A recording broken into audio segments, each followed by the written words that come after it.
Hello Pisces, welcome dito sa iyong monthly reading. Alamin natin yung mga ganap, mga posibleng paparating mangyayari, mga dapat mong malaman or mga messages. Sun, Moon, Rising, Venus, Signs, or Cross Watchers man, ano man po ang gender ninyo, kung kailan man po makarating or dumaan sa inyo itong aking reading. Take only what resonates. This is just a general reading, gawin nyo lamang guide. No? Huwag niyong seryosohin masyado. Ano man ang mga lilitaw sa reading na ito, this is just a tarot reading. Hindi, just consider it as for entertainment purposes only na lang. Okay? But kung makaresonate ka, syempre don't forget to leave a comment dyan.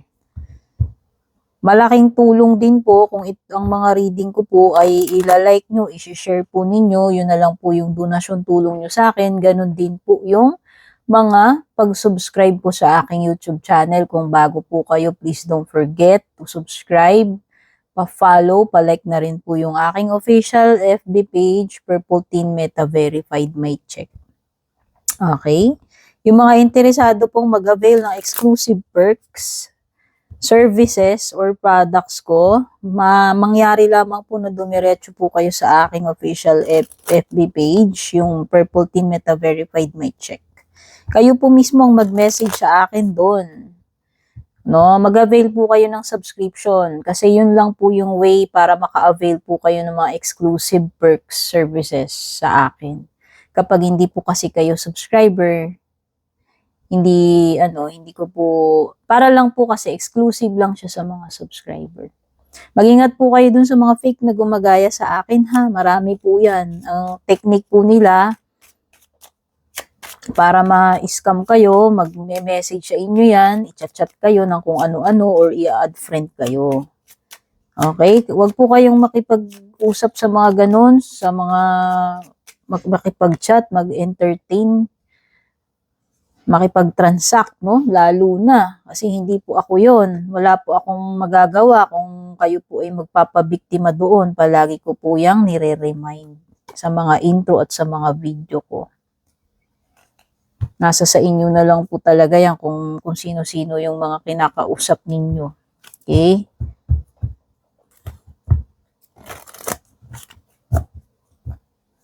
Kasi nire-report ko yan kaya nga ako nagpa-meta verified para naka-register ako Kaya pag walang meta verified, walang check, hindi po ako yun ha. Uulit-ulitin ko na kasi marami pa rin nagpapauto. Ewan ko na lang, hindi ko na po alam kung anong gagawin ko sa inyo. Actually, wala talaga akong magagawa sa inyo kung kayo mismo yung nakikipag-usap doon, nagpapauto doon. Kaya kayo talaga yung mag-PM sa akin kung balak nyong mag-inquire. Okay? Signs, ano mga cards mo? Meron ka signs? Personal riches, tough and trying times, Pisces. Pero meron ka rin namang luck, no? Sa love reading mo, yung mga cards na lumabas, meron ditong runner, cassette, ascending in passion.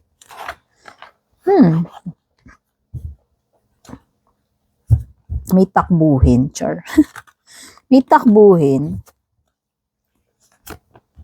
Latag muna natin mga tarot cards mo. O ito, Sun card, pwedeng Leo energy yan. Queen of Pentacles, Earth sign, Taurus, Virgo, Capricorn. Empress, Taurus or Libra.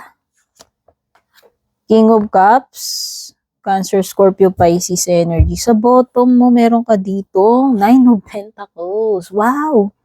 Hindi inaasahang kadatungan, Pisces. Maraming pera yan ha. O baka malaking amount itong papasok or kikitain mo. No? So, tingnan na natin. So, nakakakita ako, Sun card, ganda. Sun card is the most positive card sa tarot. Si Sun card, kaya niyang ma-illuminate lahat ng mga dapat mabigyan ng clarity.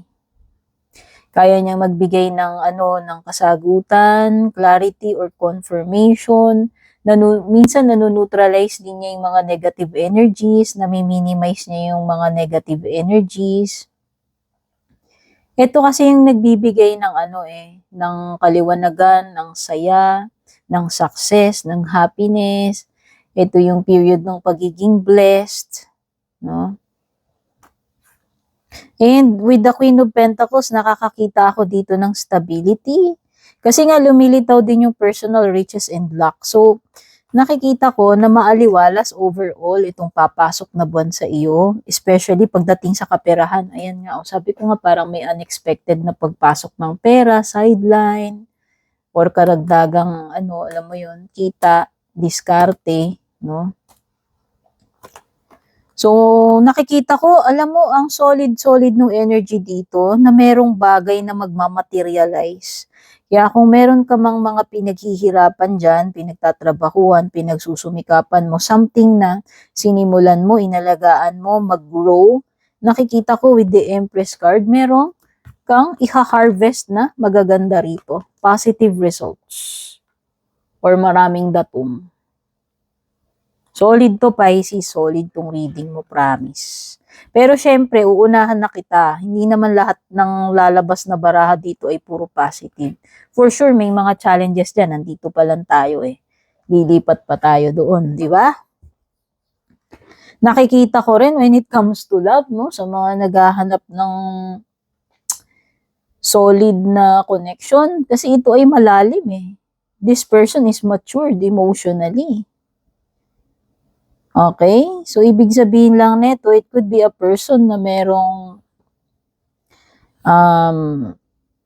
seryosong feelings or sabihin na natin, meron talaga siyang magandang intention sa iyo. Honest, no? Kung yun ang tatanungin mo dito. Okay? So, lipat na tayo dito sa love life mo.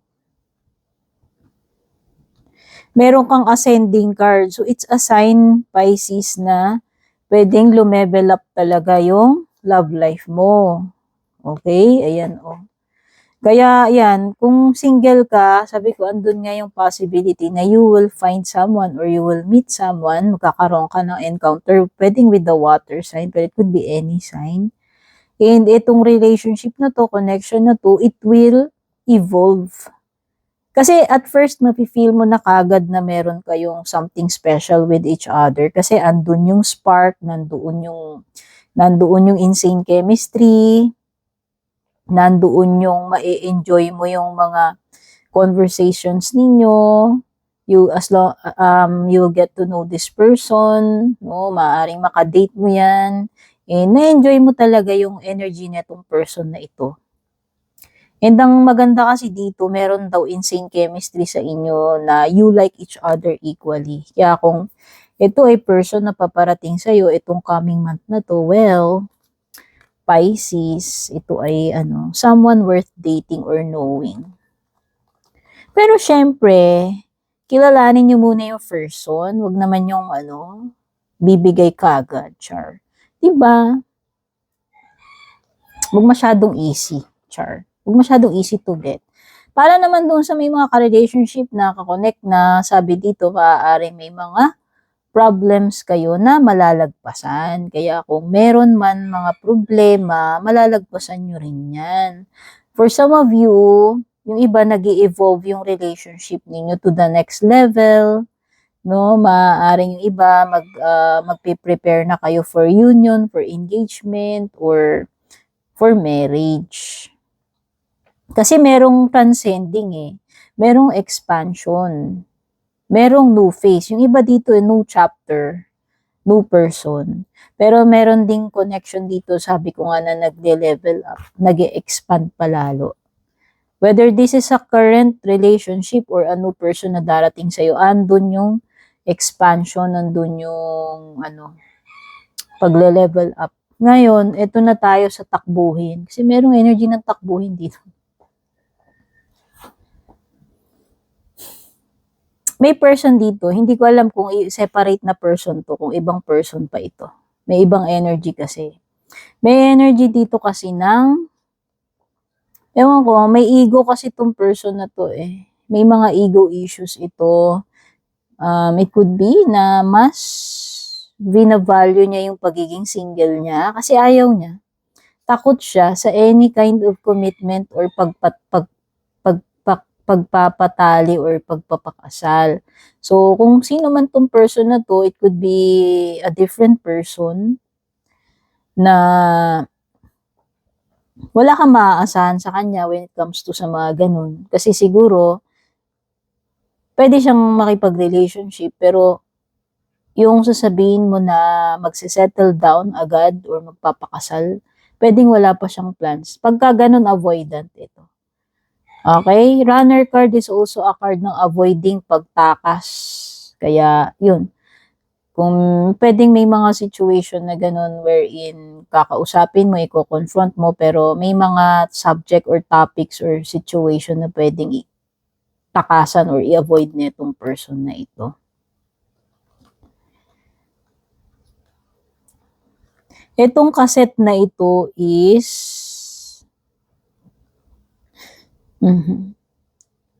ito yung mga bagay na parang sumasagi sa isip mo na hindi maalis-alis. Pwedeng merong mga bagay na may mga nangyari na pwedeng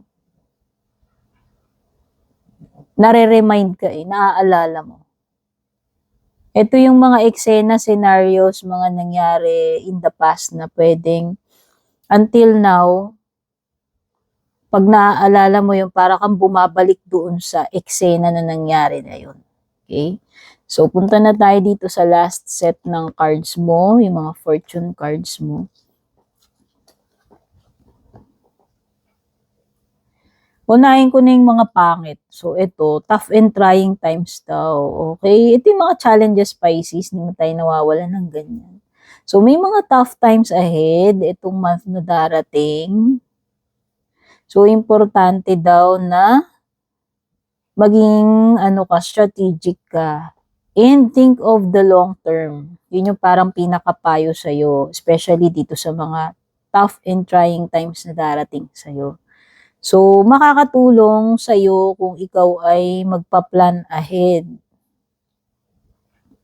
At yun nga, magiging strategic ka, pag-iisipan mong mabuti yung long term. Yun ang susi. To avoid, making mistakes or ma-avoid mo yung mga disasters ng kawalan ng pagpaplano and strategy.